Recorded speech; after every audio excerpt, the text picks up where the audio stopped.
जी नाज़रीन, करमपुर मावा सां अहम ख़बर जाॻा शेयर कंदा हलूं त करमपुर भरिसां मच्छी जे फार्म ते चौकी ॾींदड़ पोड़ो शख़्स पुरस्कार नमूने लापता वारसनि पारां अगवा जो शक।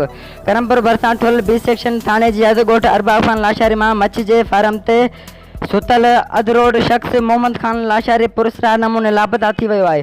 जॾहिं त राब्तो करण ते लापता शख़्स जे वारसनि जेटीएन वेब न्यूज़ खे ॿुधायो त असांजो अधरोड उमिरि जो शख़्स खान मोहम्मद मामूल मूजिबि मच्छी जे फार्म ते चौकी ॾेई रहियो हो त उतां लापता थी वियो आहे। पेरनि जा निशान बि मिलिया आहिनि, जंहिंखे 4 नामालूम हथियारबंद अगवा करे नामालूम हंधि खणी विया आहिनि। ॿिए तरफ़ हद जी पुलिस जाइ वारदात जो मुआइनो करे जांच शुरू करे ॾिनी आहे। होॾां मुग़वी शख़्स जे वारसनि पारां एहतजाज करे मुग़वी खान मोहम्मद लाशारी जी तुर्त बाज़ियाबी लाइ एहतजाज कयो वियो। जी नाज़रीन, करमपुर मावा सां अहम ख़बर जाॻा शेयर कंदा हलूं त करमपुर भरिसां मच्छी जे फार्म ते चौकी ॾींदड़ पोड़ो शख़्स पुरस्कार नमूने लापता वारसनि पारां अगवा जो शक।